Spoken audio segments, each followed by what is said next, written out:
Let's go to that problem of the day, see what we've got going here. And the geometric sequence, all right, and that is an important word, geometric sequence there. 1, 5, 25, 125, and it goes on and on and on and on and on. It does not stop. We're going to look for the 8th term, all right? So in the geometric sequence, 1, 5, 25, 125, dot, dot, dot, infinity, on beyond, find the 8th term. Let's take a look at it and see what we're going to do with this thing, all right? Now, first things first, in geometric versus arithmetic, what's the difference? Well, the difference, I get a little pun there. Some of you are out there going, hey, I like that. The difference comes out as a subtraction. This is not a subtraction issue, because if you take 5 minus 1, you get 4. 25 minus 5, you're at 20. Oh, my goodness, then you're at 100. Doesn't have a common difference. So it's not arithmetic. The word geometric implies, and it means that there is a common ratio between these terms. So if I look at 5 over 1, I get 5. If I look at 25 over 5, or divide 25, the number there, by 5, oh my goodness, the ratio is 5 again. It goes in there 5 times. I play the same game, 125 divided by 25, we've got a ratio of 5. So what's important for us is to find what is this common ratio. And in this case, that common ratio is equal to 5. All right? Now, you say, Ernie, how do we get to the 8th term? Well, we could go along and multiply by 5, by 5, by 5, by 5. That's cranking it out sort of by hand, or by, with this case, probably by calculator. I don't think you'd want to do those numbers, are going to get large, going to get very large. Or we can also use the calculator, which is going to be a good idea on this, but use a formula. And the formula says here, we go back to this term AN equals our first term of the sequence, all right? And we're going to multiply it times that ratio and raise it to the n minus 1 power. Raise that ratio to the n minus 1 power. Now remember, you say, well, Ernie, what's n?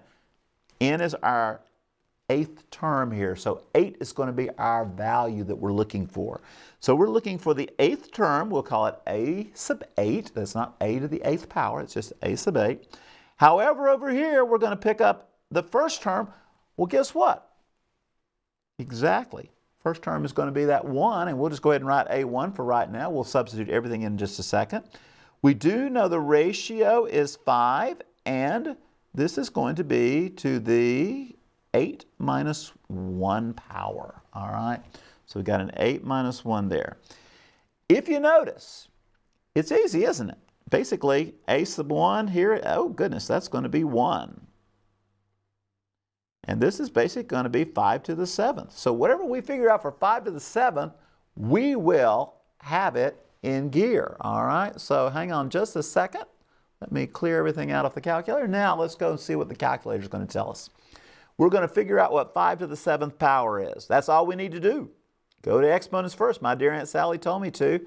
We have to excuse it. But anyway, it looks, like I said, it's going to be rather large. Looks like it's going to be 78,125. Now, let's go back to our friendly calculator and see, did the formula work? All right? You say, well, Ernie, it's a formula. It's supposed to work. That's right. But I want to see, can we crank it back out and make it work personally? All right, so our first term was 1. Second is 5. Third is 25. Fourth is 125. Let's pick it up from 125 and multiply by 5. This is our 5th term. Oops, didn't like me. Let's try that again. This is our 5th term. Hit a 5 there. 5 times 125. Let's see what happened. Now we got 625. All right, let's book it up another times 5. We're at 3125, 3,125. Let's multiply again by 5. Woo, up to 15,000. That is our 7th term of this sequence. Let's go one more time. One more 5. And folks, there you have it. What we started off with originally, which was 78,125. So our formula works well. Formula works well. Yes, you can crank it out. it's sometimes a little bit more difficult when those nth terms become real high up there. You don't want to just crank it out by 5 to 5 to 5. That takes a long time.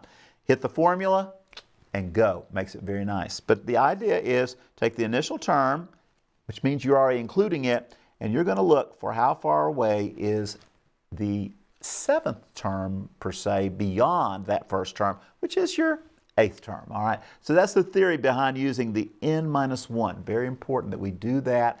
And then again, we start with our first term of the sequence. We're in good shape.